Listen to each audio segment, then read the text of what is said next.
Hi everyone, I am Pete, and over the past 30 years, I've been responsible for managing multi-billion dollar government contracts across both domestic and international theaters, spanning defense acquisition programs, critical infrastructure development, and large-scale federal procurement initiatives. That experience has given me direct insight into how appropriation cycles create distinct competitive windows for contractors who understand positioning strategy. If you are a small business federal contractor and you haven't heard this news yet, stop what you're doing because this directly affects your growth strategy right now. On May 18th, 2026, Small Business Administrator Kelly Loeffler announced a new rule that doubles the combined SBA loan limit from $5 million to $10 million, covering both the 7A and the 504 programs. That's not a rumor, that's a published federal rule, effective July 4th, 2026. This is one of the most significant SBA capital policy changes in years. And in this video, I'm going to break it all the way down. Exactly what changed, who it affects, how to structure your deal under the new framework, and the specific steps you need to take before that effective date hits. If you're scaling a GovCon firm right now, this is the capital access news you've been waiting for. Stay with me. Let's talk about exactly what changed, because the mechanics here matter. Under the old rule, your combined 7A and 504 loan balances could not exceed $5 million total. Those two programs were linked at the hip, meaning if you maxed out your 7A, your 504 eligibility was reduced dollar for dollar. That single constraint capped capital-intensive businesses in a major way, and frankly, it penalized growth. Under the new rule, those programs are fully decoupled. You can now access up to $5 million through the 7A program for working capital, equipment, revolving credit lines, and up to $5 million separately through the 504 program for long-term fixed asset acquisitions. $10 million total in SBA-backed financing. Write this down, your 7A balance no longer counts against your 504 eligibility. That is the headline, and that is the game changer for every capital-intensive small business in the federal marketplace. Now let's talk about who this rule is actually built for, because the SBA called out 3 specific categories, and if you're in GovCon, all 3 are directly relevant to you. First, capital-intensive small businesses, construction, logistics, energy, food production, firms that need working capital, and long-term asset financing simultaneously. These are the businesses that have been hitting the old ceiling and leaving growth on the table. Second, small manufacturers. They already had an advantage with unlimited 504 loans per distinct project, and now they can layer on a full $5 million 7A on top of that for maximum capital access. That is a powerful stack.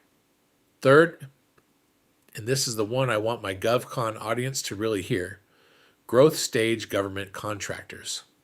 If you're scaling your firm right now, pursuing larger IDIQ vehicles, hiring staff, building out your physical infrastructure to support bigger contracts, this rule gives you the capital stack to compete at the next level. The ceiling just got raised. This is the slide where we get practical, because knowing the rule exists and knowing how to execute it are 2 very different things. The sequencing here matters, so follow this carefully. Step 1. Secure your 7A loan first. Apply through an SBA-approved lender for up to $5 million. This is your flexible program. Working capital, revolving credit lines, equipment, real estate. Get this in place first. Step 2. Go to a certified development company, the CDC, and apply separately for up to $5 million through the 504 program. The 504 is purpose-built for long-term fixed assets, commercial real estate, major equipment. These are 2 separate applications, 2 separate lenders. Step 3. Because the programs are now fully decoupled, those 2 loans stack, giving you up to $10 million in total SBA-backed financing. The SBA is explicit. Borrowers who secure the 7A first are positioned to access the full 504 program. Sequence matters. Work with both an SBA lender and a CDC. Don't try to navigate this alone. Here's what separates contractors who win from contractors who react, and that's situational awareness. This rule doesn't exist in a vacuum, and if you're only looking at it as a loan limit change, you're missing the bigger strategic picture. First signal, U.S. manufacturing is surging. Q1 2026 saw the first manufacturing job growth since 2023.